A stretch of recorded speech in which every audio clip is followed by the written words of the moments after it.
Welcome into Football and Other F Words. I'm no longer being kept on hold. I am back with Mike Herndon. Mike Herndon at Mike Herndon NFL. Mike, is there a Puckarski.com article today? It's not up yet. It is still being Much finished. I am required. way behind on everything because my life is crazy right now and there's just too much going on. So I was going to ask you if you wanted to go golf today, but totally forgot. I cannot today. Maybe next week. We'll see. Maybe next week. Obviously, sun. I got a little sun on my cheeks. My cheeks are a little rosy, apparently. But good day of golf. 4 under. Today's going to be a great show because we're gonna. Yeah, 4 under. It's a scramble. I mean, we all play together. I did not shoot a 4 under. Like, holy shit, Zach. I've been killing it. I've been killing it on the golf course. On a 68 over here. Come on. Yeah. We're going to talk about all the rumors that have popped up over the last few days, who it benefits, what's true, what's not true, what's a scenario that we approve of. We're also going to talk about Chad Brinker and people thinking that he fully guarantees that Aaron Rodgers is coming here. We're going to talk about our favorite scenarios. We're also going to talk about the staff changes. As a whole, the staff is now complete with the hiring of Justin Otten as running back coach. Is the staff too big to fail, or is the staff too many cooks? We're going to talk about that. We're going to talk about the 6, and I don't mean like the number. I don't mean a boy band group. I don't know if that's a boy band group or not. Sounds like one. We're going to talk about these 6 candidates that Mike Vrabel supposedly talked about, and we're also going to talk about the state of the AFC South. I got a loaded show for you. I mean, it's the offseason. No Lebowski this offseason, but it's always funny that we always say, well, we just don't have anything to talk about in like the last 24 hours. Like we get like 50 topics, and it's continuing this year. Make sure to drop your comments. We got YouTube. Turn on your notifications. We got Twitter. Turn on your notifications. Just jump in. Facebook notifications. 440 Sports, Broadway Sports Media. We're with both those guys, and hey, Jasper's Nashville.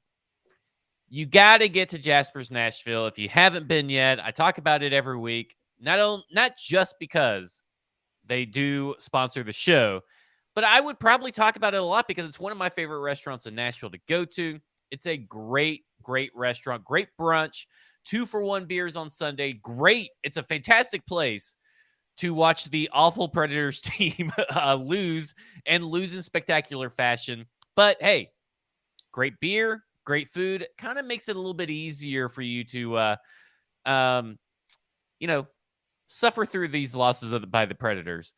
Well, you eat, you drink, and you discuss who they're going to trade away at the trade deadline as they try to build around, basically promote the Milwaukee Admirals. Yeah. And trade away all the other guys for picks, and we'll just reboot this thing. We got we're being told that it's an out Oten, I guess, from Jabari Otten? Martin. That's why I said it says Otten, but he's like in here trying to correct us. But I thought it was Otten. Outen. But either way, Jasper's Nashville 2-for-1s. Get over there today. Mike, I didn't tell you this topic that we were going to talk about, but I'm going to start us off the show. Aren't you sick and tired of this fucking hold? This James Bradbury hold? Yes. It's a fucking hold. It's a hold. Like, I'm sorry. Like, I know everyone's mad because it happened in the last 2 minutes of the game. That's why everybody's mad. Well, everyone's mad because like the more fun ending would have been, all right, the Chiefs have to kick the field goal, and then Jalen Hurts gets the chance with less than 2 minutes to go tie or win the game. That's the more fun end of that game, rather than them kneeling it out and it being a sure thing basically from the time that flag hit the ground. I get that, and it would have been more fun had they not thrown the flag, but it was a penalty. It was a fucking penalty, and I just don't. He grabbed him, he pulled him back, and that was how he stayed connected to him. And don't give me this uncatchable shit, because defensive holding at 1, it doesn't matter if it's uncatchable or not. 2, the penalty happened before Mahomes threw the fucking football.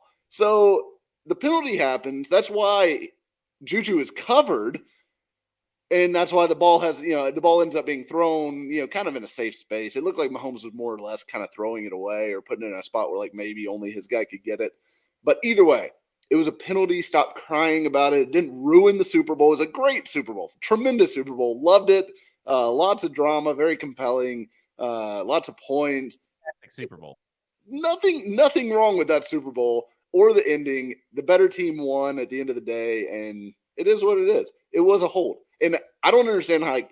The last thing I'll say on this, then we'll move on because I'm already tired of talking about it. The idea that the refs should swallow their whistle in the last minute or 2 minutes or whatever of the game is an okay concept. I understand like not wanting to have the refs decide the game necessarily, but the refs don't decide the game. They decide maybe the end result because of that play or whatever. But the game, there was also 58 other minutes of that game that happened, and the other point I've got to make here. Hey, don't score 3 points with 11 more minutes of possession in the third quarter. Don't fumble don't let the football slide out of your hands. Yeah, there was the second half woes that have plagued the Philadelphia Eagles their entire season, which is why I refuse to believe in them, but they just had the second easiest schedule. So that just kind of worked out in their favor.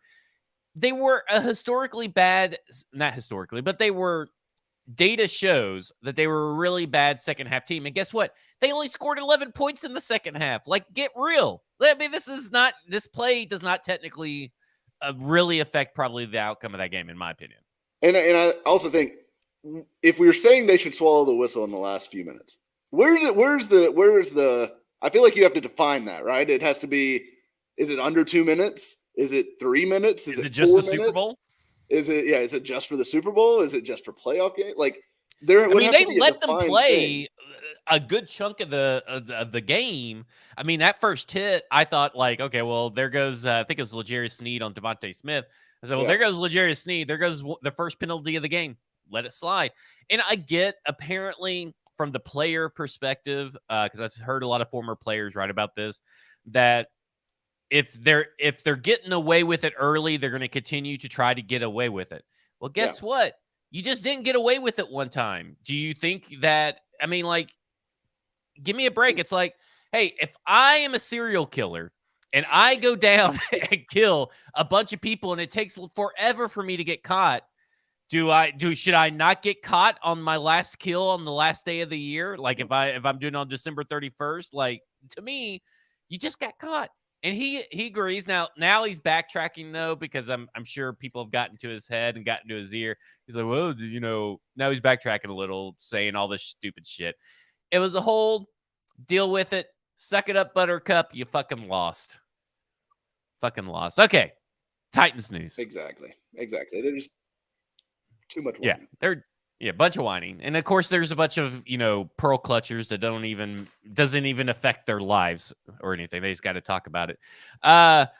From Titans Rossi at Titans Rossi, it's got an exclamation point at the end. Titans Rossi at Titans Rossi on Twitter. There has been news circulating all day about Ryan Tannehill possibly to the Jets, but we just got word from our insider, Big Sportsman 3 of the Tighten Up Network. The Jets are willing to trade 2 2023 draft picks for him and take on his full contract. #Titans. Talks are ongoing. Okay, a few things about this tweet before I get your thought. I think if Big Sportsman 3 is going to continue to break news, I think we need to get a different @. Okay, Big Sportsman 3 is not professional enough, but that's beside the point. We got to change that. Use your real name, something like that. Yeah, you got to use it. I mean, like, of course, I'm tweet from the podcast, so maybe that's a little thing, but I mean, it's for the brand, right? I mean, like, is it the Big Sportsman show? I mean, I don't know. That seems like it's already been done by probably some fishing channel, PBS. Anyway, talks are ongoing. Contract, take on his full contract. Now, this is important, because I caused a little confusion. I'll own up to it. What this means is that they're going to take on the full $27 million base salary, which is a very duh thing. Like, duh, of course they are. But the reason that this is a big thing is because they're willing to part with 2 2023 draft picks and do that. So if you remember, the reason why the Tennessee Titans sent a 4th-round pick for Ryan Tannehill is because essentially the Dolphins were like, okay, well, we'll eat some of his salary if you send us a higher draft pick. So essentially, the Jets are not asking the Tennessee Titans to eat any of his salary to get high quality 2023 draft picks if allegedly. So I ask you, Mike, we've talked about it for like 2 months in the regular season about his trade value.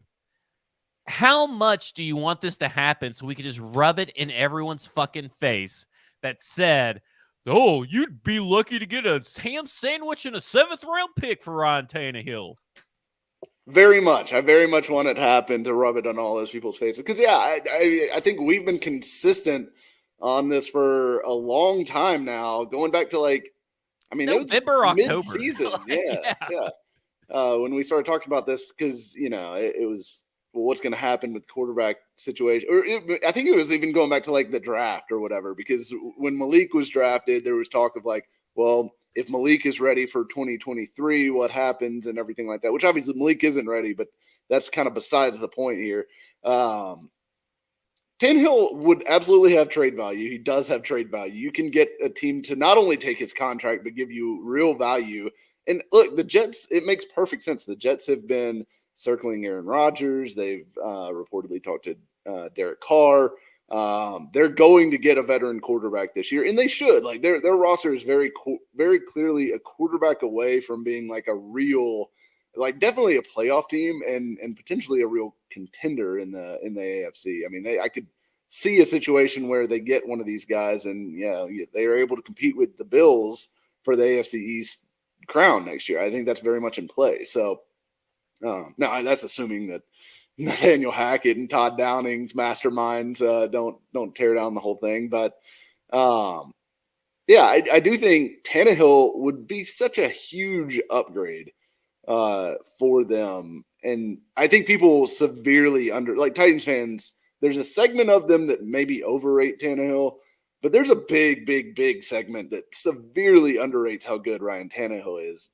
Tannehill is certainly in that like Derek Carr plus class of quarterback as far as like good, not great, not elite, not game changing, but good starting quarterback who you can go to the playoffs with, who can win you football games, that is a veteran, knows how to handle his business, knows how to run the offense, is accurate, tough, all the stuff you want.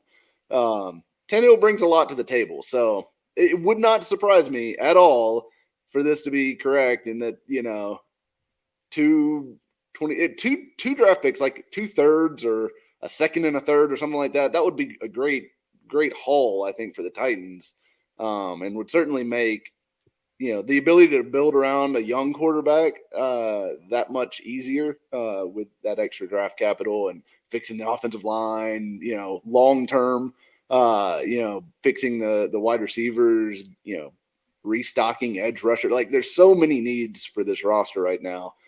And a couple extra picks would go a long way, I think.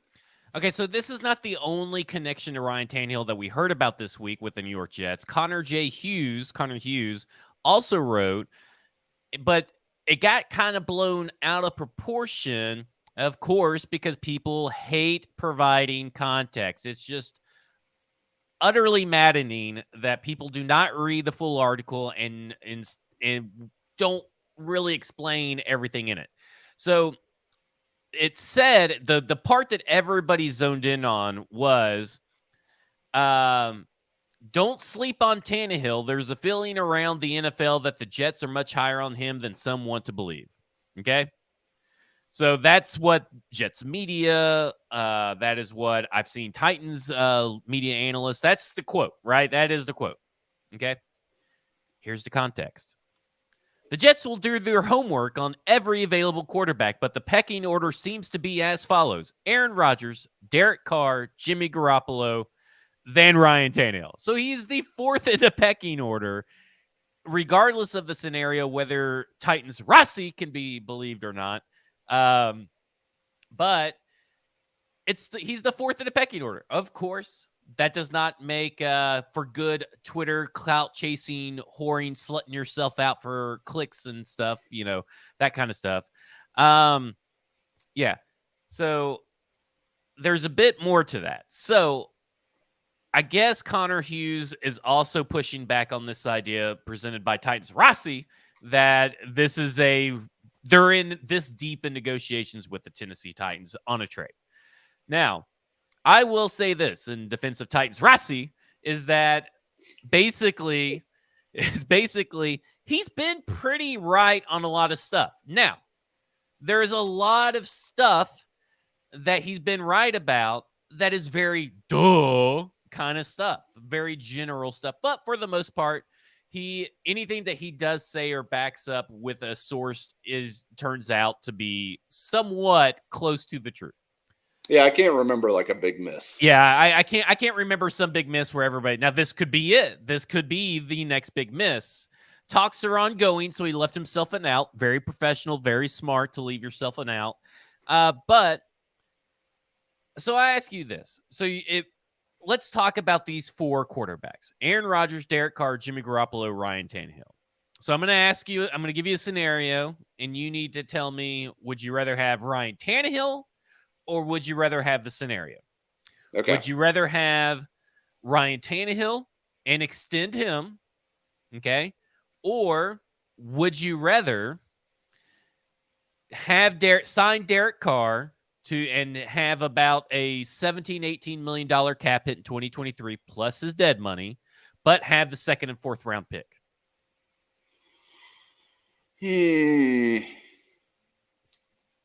What kind of contract does Carr get? About the same as what Tannehill does for the purposes of this argument, I guess. Yeah. So basically, Carr plus the dead money is still going to equal out to 36.6. So you can you're basically getting Carr and a 2nd and a 4th, or you're going to get Tannehill a little bit cheaper and no draft picks. I'll take Carr in the 2nd and the 4th. I'll take the draft picks. That's interesting. That one's a little tough for me because I just think Carr's just not that good. And I think he's considerably worse than Ryan Tannehill. I know you don't agree, but the data just says he's considerably worse than Ryan Tannehill. I think they're very, very close. I mean, I think there's things that Carr does better than Tannehill, and I also think there's things that Tannehill does better than Carr. And I think it kind of depends on what kind of offense you want to be. But the issue is that we know Tannehill fits this offense. We know that there's a lot of good things about Ryan Tannehill, and Carr is a little bit of a risk. Now, Carr's almost 3 years younger, has less of an injury history. There's some pluses with Carr as well, and it seems like people like him, like players like him generally, despite the fact that he's super sensitive on Twitter and blocks everybody. But it's I think they're close enough that I would just take the picks. I would probably do Carr and then draft. I would be drafting a quarterback either this year or next year for sure. So if you go to stackingtheinbox.com, no more substack.com, I wrote about how bad Carr was in a 10 times better situation in 2022.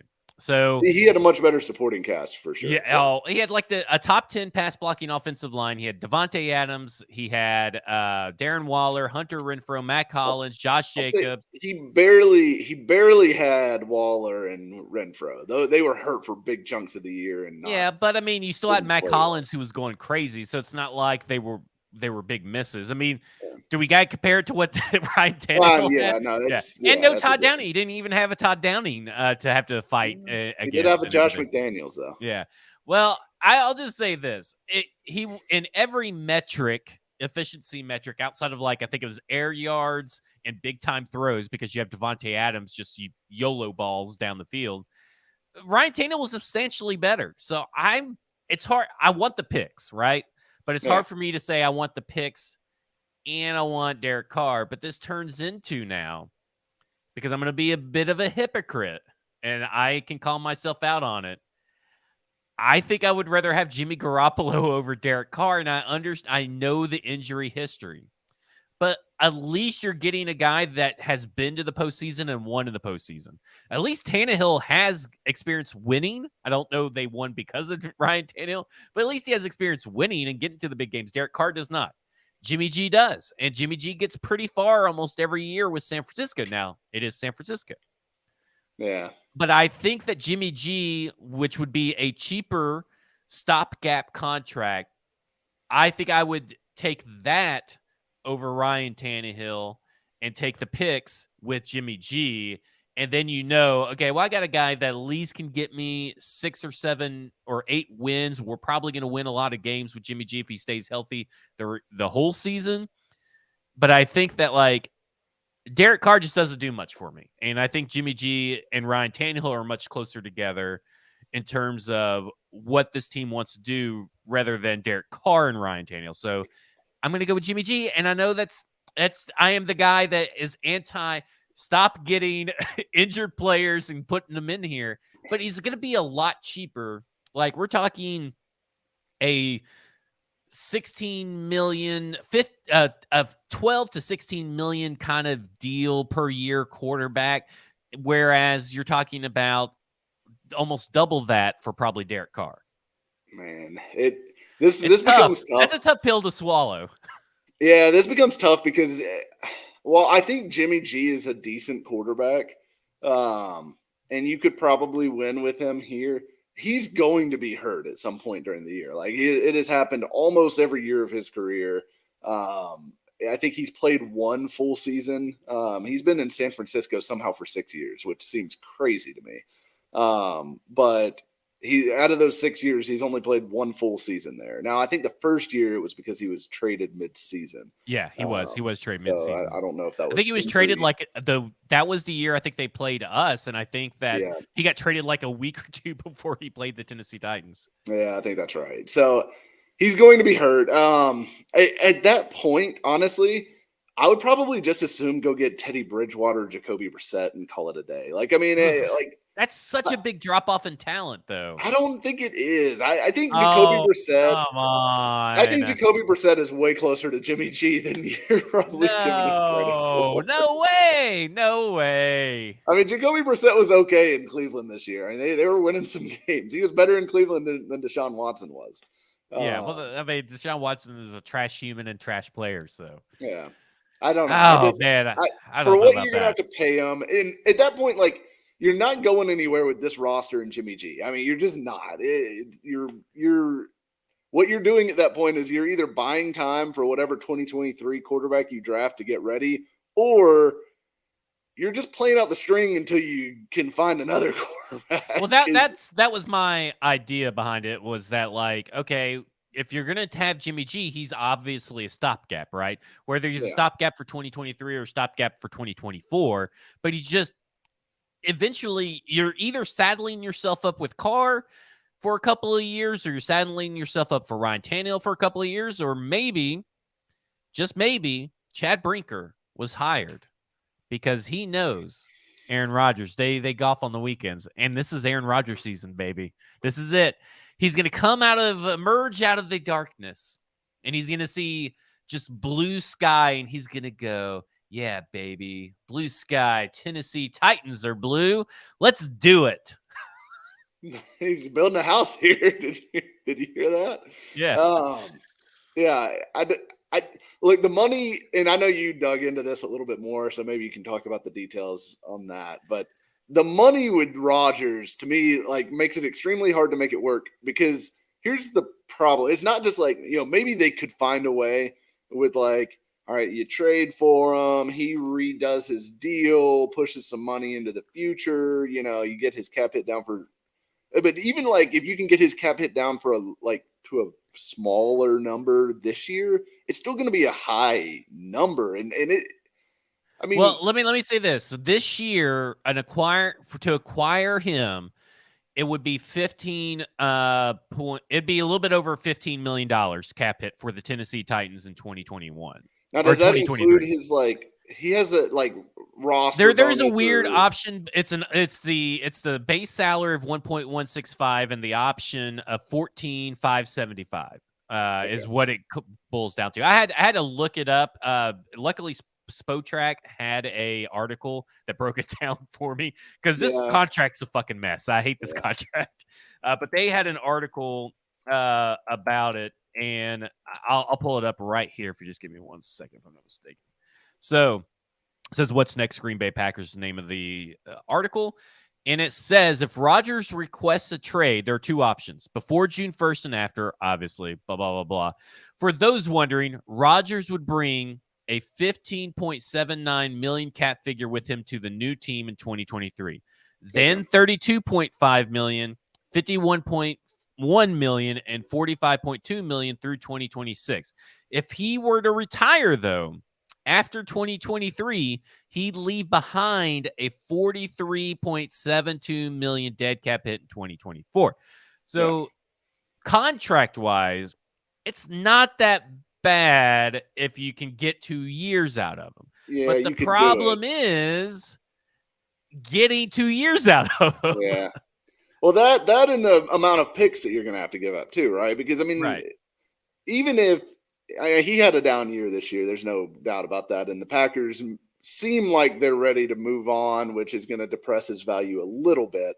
But even and with if he that, demands to trade, it doesn't it turn that down too? Plus the contract. Like let's talk this out real quick. I haven't really dove really deep into Aaron Rodgers, but if a player says with a high contract, essentially, right? I mean, it's not a bad contract, it's a manageable contract, but it's a high contract. And he says, I want to go to X team. Well, doesn't the X team have the leverage?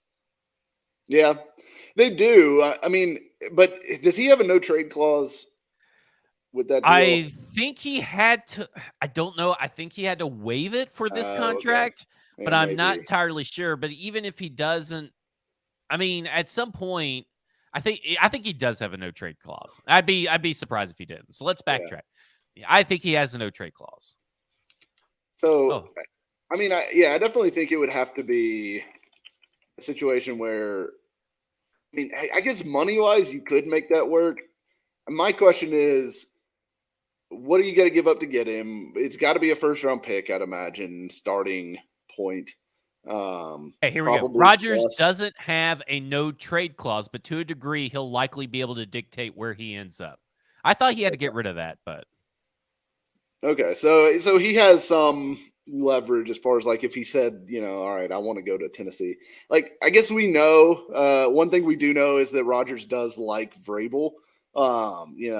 He respects Vrabel. He respects Vrabel. He talked highly of him on the McAfee show a while back, and there's a little bit difference of liking Vrabel from afar and liking Vrabel when he's telling you to get your ass to practice.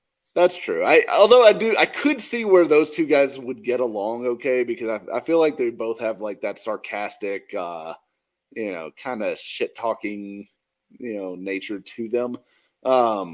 But either way, I'm sure Vrabel right now is just planning his darkness retreat, because I mean that's so Vrabel. There are some personality differences too, but I don't think that's a total non-starter. But look, Rodgers would clearly be an upgrade. He's the best quarterback available on the market, even if you think he's a cuckoo and that he's on the downslope, which he is. Know that he's a cuckoo, like we know that he's a cuckoo. Oh, well, 100%. Yeah.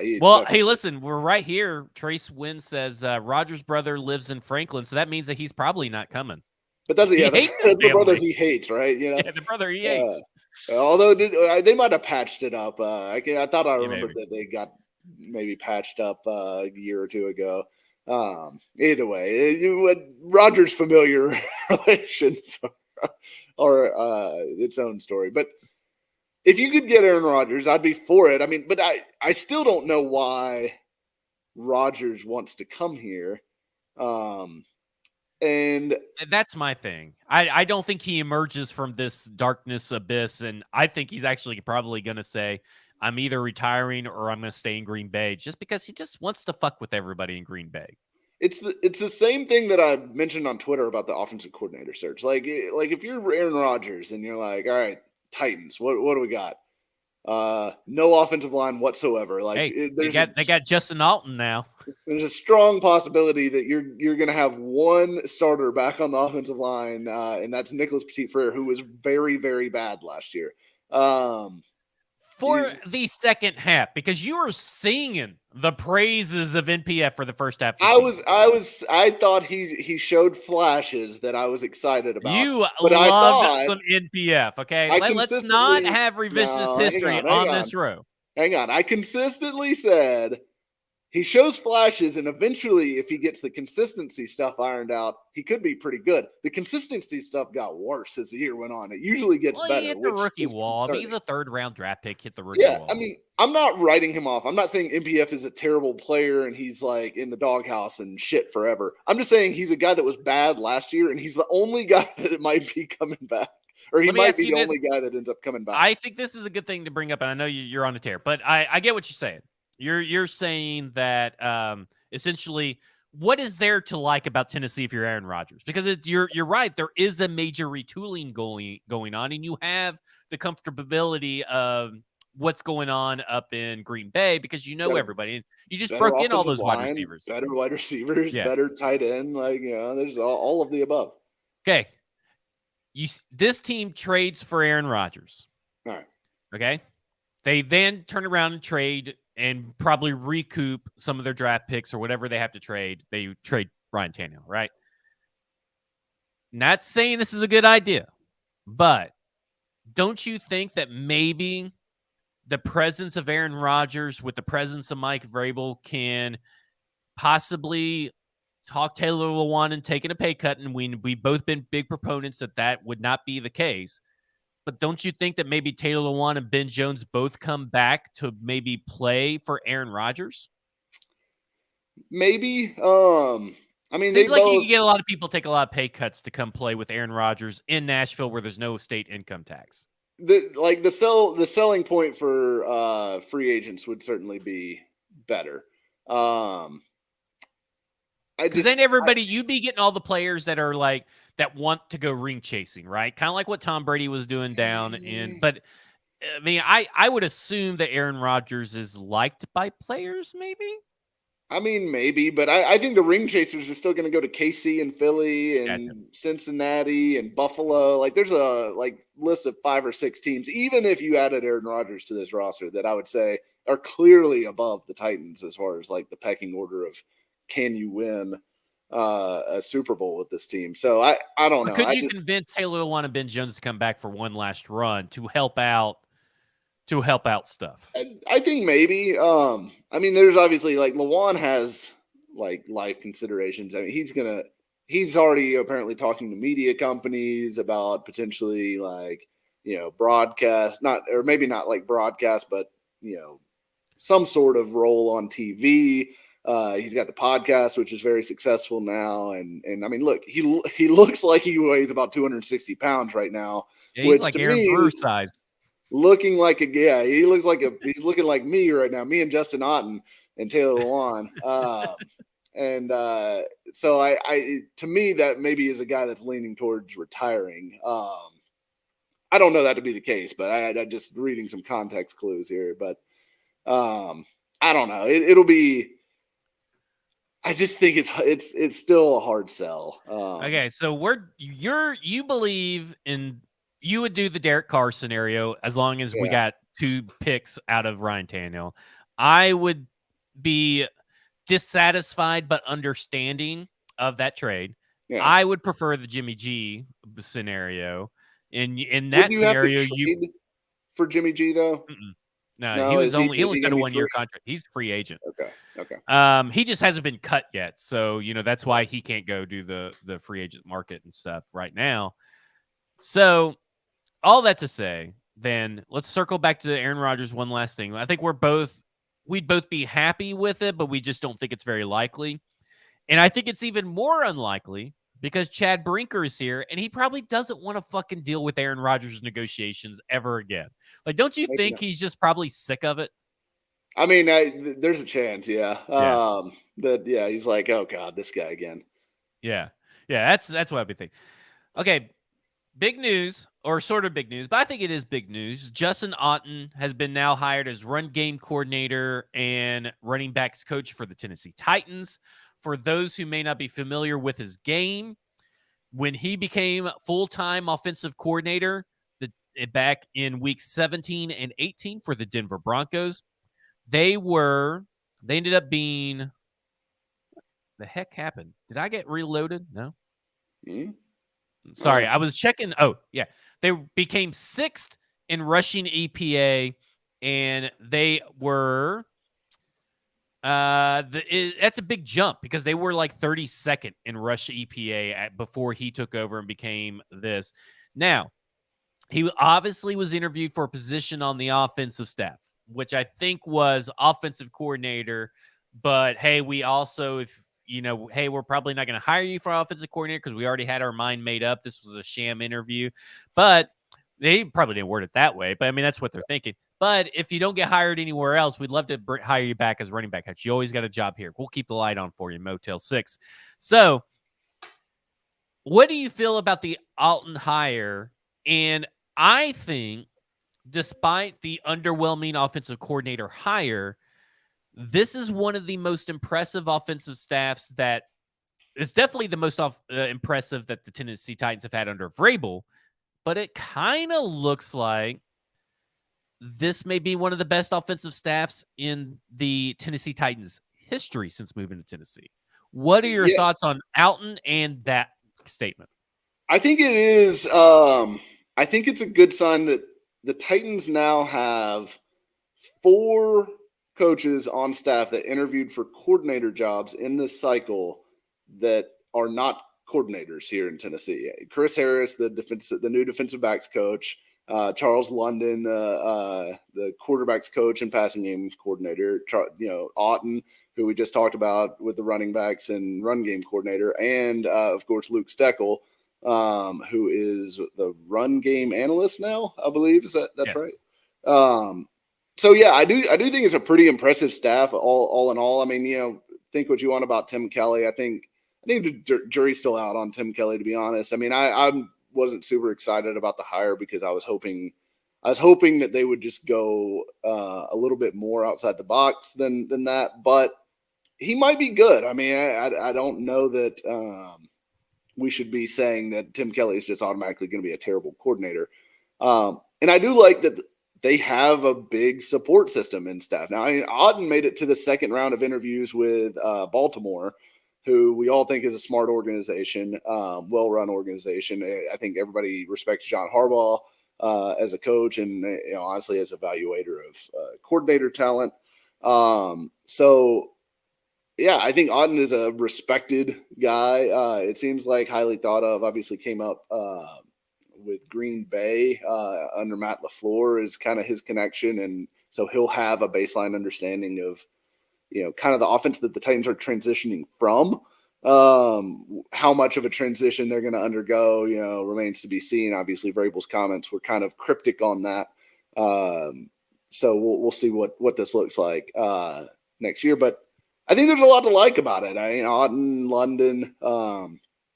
I'm of the opinion that the more coaches you can have, the more manpower, brain power is at your disposal to be able to put different guys in charge of specific things. Like, this is kind of how they break things up. They look at, one guy may be in charge of the red zone offense, studying the red zone offense, putting that package together, selecting plays for it, sourcing new plays to put into the package. Somebody might be in charge of third down. Somebody might be in charge of, backed up in your own end zone. Like, there's just more situational football stuff that they can put on somebody's plate and kind of have them specialize in. And then, it becomes Tim Kelly and Mike Vrabel's job to kind of coordinate all that and pull all that together into a coherent plan. But it's I think having all these guys on staff is good and it will benefit the team moving forward and benefit Tim Kelly, frankly. So you believe it's too big to fail as far as the personnel over that it could be too many cooks? I lean towards that because, I mean, if you look at the 49ers, who I think have one of the best coaching staffs in the NFL and have had one of the best coaching staffs in the NFL for a while, they have a ton of coaches on staff. I think I checked last offseason because I can't remember. I was working on something about the Titans' size of their coaching staff versus the Niners. The Niners had 27 coaches on their coaching staff last year, which is a shit ton. I think the Titans had 19 or 20. And I don't know the number that the Titans are up to now, but it's got to be in the 22 to 23 range. So they're growing the size of the staff, and that's been something that's consistently happened under Vrabel. So I like that direction just because I don't think it's too many cooks as long as you have strong personalities at the top who are able to say, no, this is what we're doing, and everybody needs to row that same direction. And ultimately, that comes down to Vrabel. And to me, nobody's going to push over Mike Vrabel, or nobody's I going don't to know. be It seems like Keith Carter insubordinate. did, right? Like, don't Eh, you think? I I don't think mean, he Keith pushed him Carter. over. He said, "Hey, Dylan Radins is a guard, and you'll never be able to convince me otherwise, and you just have to continue to play Dennis Staley. So fucking suck it."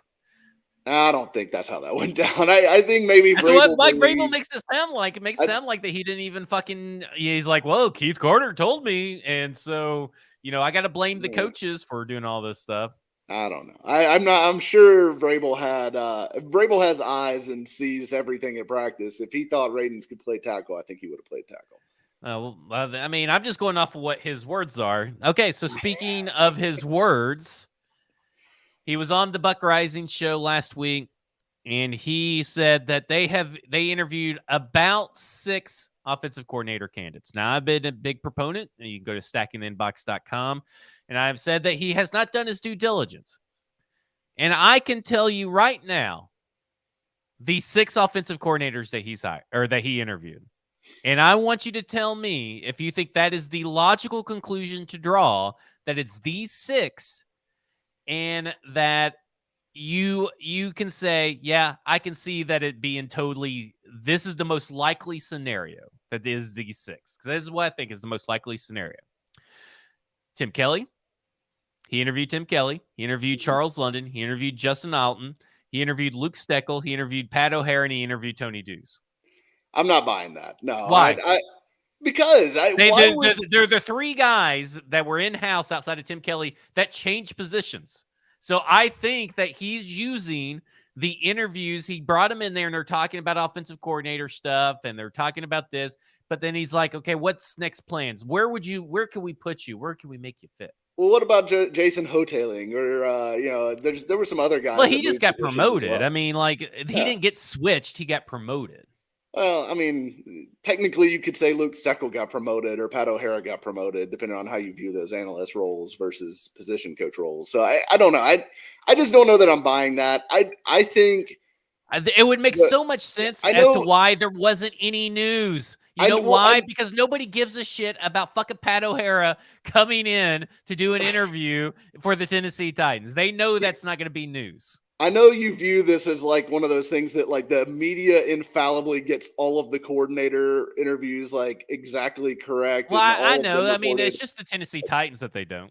No, I think it's true for a lot of teams. I think a lot of teams probably interview or talk to. I think there's a distinction between interview and talk to. I think there could have been other coordinator candidates that Mike Vrabel talked to.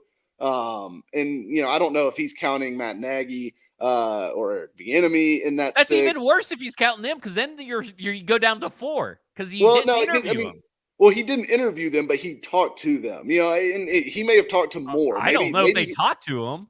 Well, I guess there's a distinction between talk to and interview, whether how Vrabel phrased it or whatever. But at that point, we're parsing words. I think he talked to extensive interviews, by the way. I think he talked to more people than what were reported by the media.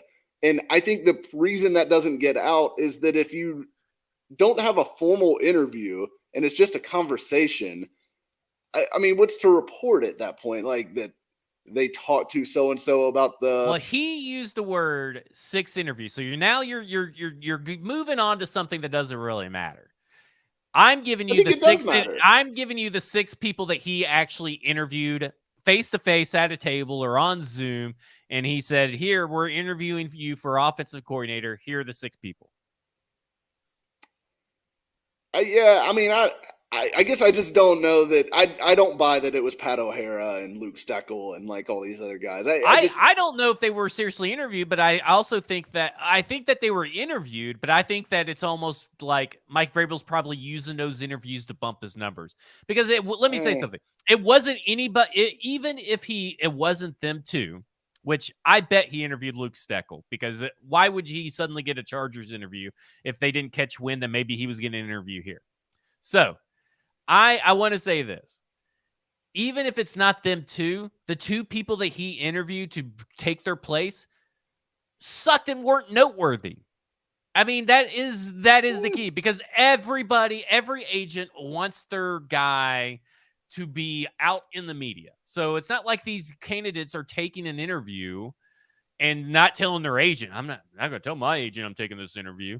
No, yeah, they're definitely not doing that. No. So they're not interviewing a Thomas Brown. They're not interviewing, and I'm talking interviewing. Yeah, they may have been able to send Thomas Brown like a text or something, wherever you want to say they talk to him. I think having a phone conversation about it, and I also think it's entirely plausible that some of these better like coordinator candidates, like say Brian Johnson or Eric Bieniemy or whoever, looked at this Titans team and said, "Fuck no, I'm not going there." True.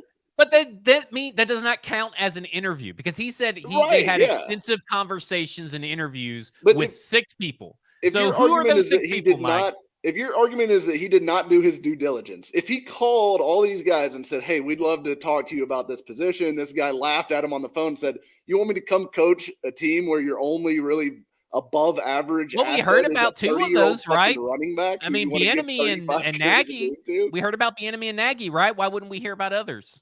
I mean, I don't know. I don't know the answer to why we wouldn't hear about others. Maybe because like Bieniemy and Nagy are huge names, and Thomas Brown isn't as big of a name to casual NFL fans. Okay, give me your 6 names that they interviewed, because I gave you mine. Give me 6 names. I have no idea. I really would you say that my 6th name is the most logical list that you could come up with?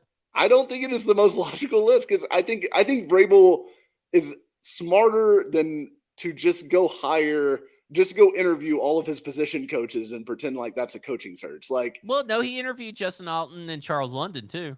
Yeah, I mean, come on. Well, I mean, listen. I think that Bieniemy and Nagy, they turned him down. He's like, well, I like Tim Kelly anyway, so I just need to get some more. I'm gonna have these extensive interviews. I just don't believe he really had 6 interviews, to be honest with you. I don't think that. I think that's more likely than those 6 being actually interviewed. But I could definitely guarantee, I bet Tony Dews was the least interviewed, don't you think? They've been really big proponents of Tony Dews, and didn't they interview him once before? No, I don't think so. I thought they did. I'm 99% sure that I thought they did with the Todd Downing thing. Was a Tony? I thought Tony Dews interviewed. I don't think so. I'm like 99% sure that Tony Dews has never interviewed for a OC job, like anywhere. Now I know he did like the whatever they're calling it, the accelerator program, and he was the Titans rep going there. So like, I don't know if maybe they tossed him an interview to like give him some practice for like when he does try to get offensive coordinator opportunities. And I will say that his move to tight ends coach, I do think is Vrabel trying to help him get a step in that direction, because running backs coaches, I mean, it's a rare jump to go from running back coach to offensive coordinator for the most part. I think there's been a few that have done it. Like obviously Bieniemy did it. Deuce Staley, I think at one point did it, although he didn't stick as an OC.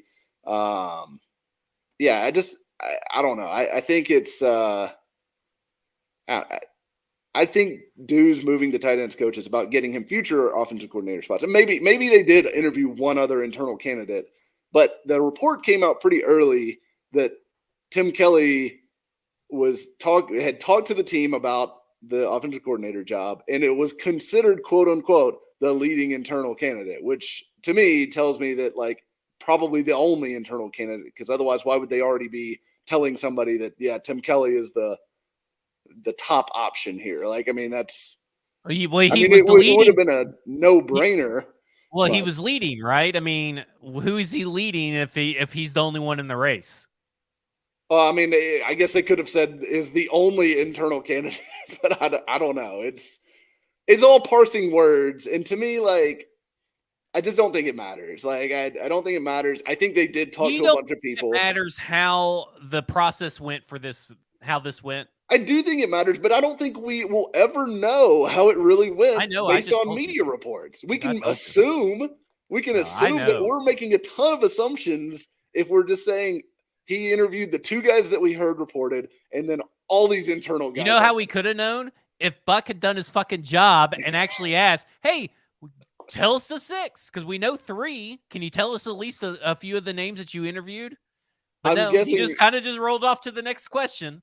I wish he would have put him on the spot like that. I don't think Vrabel would have, by any means, given him that information. But Well, at least ask the question. yeah, I guess this media's got to quit assuming that they're just never going to.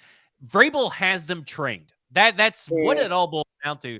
They know that they're no matter if they ask the questions or not, they know what the answers are going to get, and or assume the answers are going to get. And so they just kind of get fat and lazy, I guess. Well, except for in Buck's case, he did lose a lot of weight. He could just be skinny and lazy, I guess. Get those tattoos going, Buck. Okay. A bunch of staff changes have happened between the Texans and the Colts.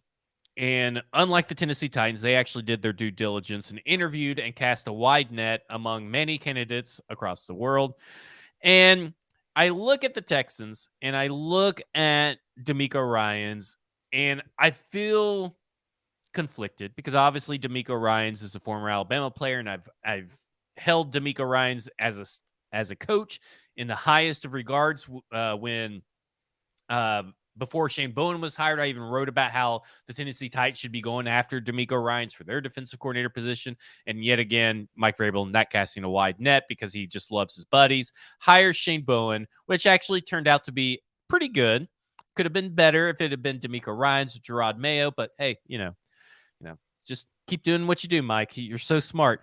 And I look at it and I go, okay, they get D'Amico. They could possibly get Bryce Young, CJ Stroud, or another quarterback. And it looks like they could be a team on the rise, but I also feel this is a team that is in such a weird flux of the roster that because they're probably going to have to trade or cut Brandon Cooks. And I just kind of feel like right now, I still feel like they're 3 or 4 years away. What do you feel? What's your sense about these Houston Texans? Yeah, I honestly, I don't think any team is 3 to 4 years away if they make the right moves and put themselves in the right positions. Because I mean, if you look at like what the Eagles were 2 or 3 years ago, is Wentz was starting to fail and they were kind of going downhill. I mean, they were pretty bad. I mean, that's how they ended up with what they were picking. Like when they get Devontae Smith, they were definitely in the top 10 that year, whatever it was. But they were not a very good team, and all of a sudden, hey, they were in the Super Bowl. It doesn't take that long. I mean, look at the Bengals. The Bengals were absolute trash, and then they got Joe Burrow, and then they got Jamar Chase, and now they're one of the best teams in the NFL. Bills, same story. It does not take that long to turn around an NFL team if you hit on the key spots. But let me ask you a question. Head coach and quarterback. It's Nick Caserio, and of course we're going to talk about Chris Ballard. Yeah. How much of that do you weigh into this decision or your idea? Because that's kind of where I put it at, is like, I don't really believe in Nick Caserio as much as I believe in D'Amico Ryans. Yeah, I don't necessarily believe in Caserio, but I will say that like I thought he got a lot out of the Deshaun Watson trade. I thought he handled that well as far as getting a huge haul from Cleveland, considering like the situation and everything going on off the field with Watson, and the fact that everyone knew he was going somewhere else. I thought he handled that pretty well. Their draft last year, at least first glance, generally looks pretty good. I mean, I think Derek Stingley is going to be a pretty good player. Obviously, they missed by taking him over Sauce Gardner, so that's a problem in itself. But Damian Pierce in the fourth. I think Jalen Petrie. It looks like he's going to be a pretty good player. So I don't know. I think it's too early to really know what Caserio is as a general manager. There's some quirky stuff, obviously, with him like wanting to be on the headset and stuff like that I think could drive D'Amico Ryans nuts and maybe fray that relationship at some point. But I don't know. I'm not totally sold that like Caserio's terrible. I don't know if he's good, but I don't know that he's terrible yet. Yeah, I just can't buy into it that they could be a quick turnaround, and it's hard for me because I'm like, okay, well, if it's Bryce Young, then yeah, I believe a lot in Bryce Young, and they do have Laramie Tunsil, but they don't really have a lot of pass catchers. So how do you fix all this for them in 1 or 2 seasons? I feel like, because then you're going to have other players that are leaving, other players that need new contracts. It's going to be a balancing act. But I think they're a lot closer to being contenders than I do for their compatriots over in Indiana, the Indianapolis Colts, and I have zero faith that Shane Steichen is going to be around for more than 2 or 3 years. I Yeah. think he's going to be out fairly quickly. Yeah, I think the Texans are clearly a bigger threat than the Colts right now because, I mean, the Texans have a little bit of a head start in the fact that they tore this thing down earlier. The Colts are kind of, and the Colts aren't really tearing it down. I mean, they still have Matt Ryan on the roster. Yeah, the Colts are just in a weird spot because they don't have a ton of cap space, and they're gonna have to pay some of their like pretty good young players. They don't have like stars, but they're gonna have to pay Michael Pittman sooner than later if they want to keep him. They're gonna have to pay Jonathan Taylor pretty soon if they want to keep him. And then Quentin Nelson and Darius Leonard right now are terrible contracts for them because they are not getting nearly the value out of those guys that they're paying for. So I think the Colts have a lot more bad contracts currently. I mean, even Braden Smith was not good this year. He just was not good. And he's making a ton of money for a right tackle. So, there's a lot, I think, wrong with the Colts. And Steichen, I know a lot of people were super high on him, but I think it's a lot based on like the offense wasn't good for Philadelphia last season. Now, obviously, this season it was good, but it's because Brian Johnson came down, and this is from Nick Sirianni. This is from Shane Steichen or Steichen, whatever his name is. But until Brian Johnson, the quarterback coach, came down from the booth onto the field, this was an utter disaster in Philly. Like, he literally saved that season and this offense for the Philadelphia Eagles. It is not a Nick Sirianni thing. It is not a Shane thing. It is a Brian Johnson thing. And I get the sense that when you look at it and you really think hard about what Jim Irsay said, Jim Irsay said, I'm letting Chris Ballard choose the head coach. So this is Chris Ballard's guy. And you know what Jim Irsay hates? Anybody that's not his guy. And at this point, if Shane Steichen does not deliver, and mark my words, if at the end of 2024, they have not won the division, they are both fired. That's how strongly I feel about this. First off, I think that's very likely to happen because I do think the Texans are coming up. I think the Jaguars are going to do enough to just annoy the ever-living shit out of everybody in the AFC South. And the Tennessee Titans have Mike Vrabel, and they're always going to be competitive. So I look at it and I go, damn. I said, this poor guy just got hired. Chris Ballard just got put on blast. Jim Irsay wanted Jeff Saturday, and he's going to say, this was your guy. This was the guy that you hired, and I'm sorry, but you guys are both gone. In 2025, they're going to be looking for a new head coach and a new GM. I definitely think you're right that Irsay is tying the noose around Ballard's neck with this hire, and that, like, if Steichen doesn't work out, then Ballard's definitely gone. I mean, Ballard will not get a chance at a what would it be, his third head coaching hire. That's just not going to happen. And look, they're going to draft a quarterback this year. And we'll see who they get. I mean, like, there's reports out there that the Bears might be looking to trade Justin Fields and draft a quarterback. There's, the report that the Texans are going to draft a quarterback, which obviously, I mean, that's definitely going to happen at number 2. So the Colts might be taking the third quarterback off the board. Who knows which order they'll have them in. I think there's definitely going to be a lot of debate among NFL teams about like the order of the top 3 or 4 guys this year, because I don't know that there's like a super clear pecking order depending on what you like, what you want out of your quarterback, that kind of thing. So everyone's going to pretend like they got the guy that they had rated the highest. Like, let me go ahead and project this out. April, whatever the day after the draft is. X team says, "Hey, X player was the highest ranked player on our X big board." Yeah, we're so excited as the Colts. We're so excited that Remember, he fell to us. Fitzpatrick was He always was our really number high. one quarterback all along.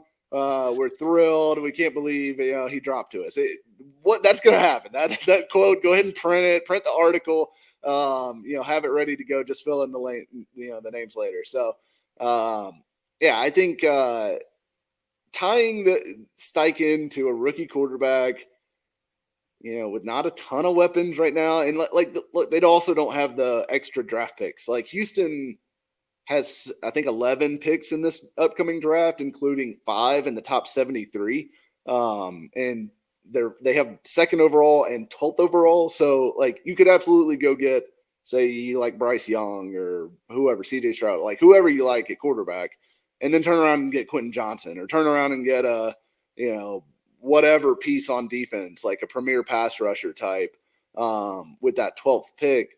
And you could get a foundational draft put together pretty quickly if you're Houston. So, yeah, I think if in the pecking order of the AFC South, as far as threats to the Titans, it is clearly Jaguars, Texans, Colts in that order to me right now.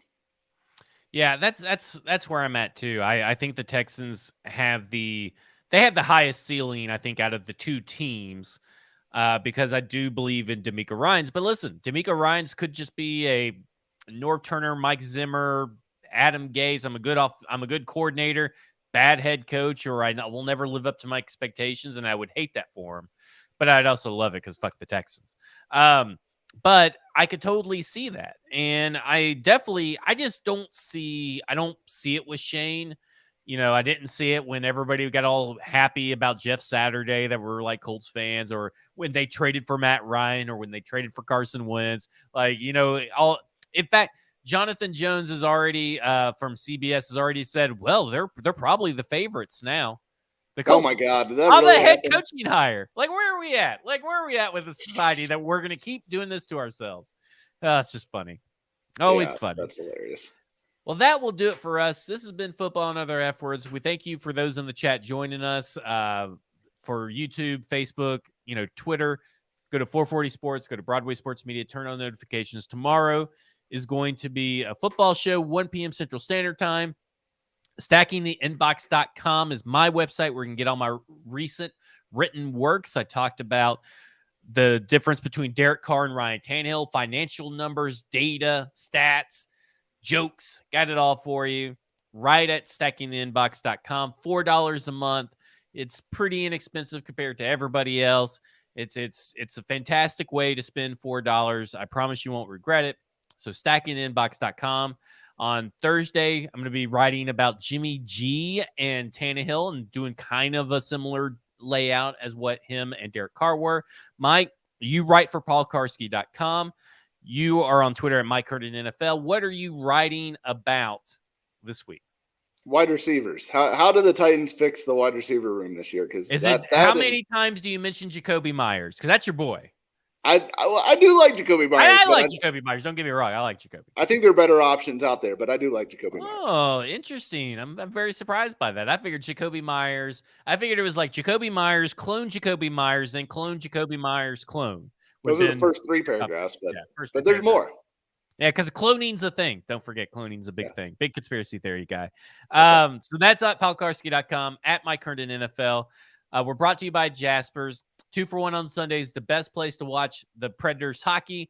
Get great food, great drinks. It's the next evolution of Sports Bar. It's over in West End, right across from Vanderbilt's campus. It's a fantastic place to go. Head over to Jaspers in Nashville. For Mike Herndon, my name is Zach Lyons. You follow me on Twitter at FWordsPod. This has been Football and Other F Words. And you have all just been effed.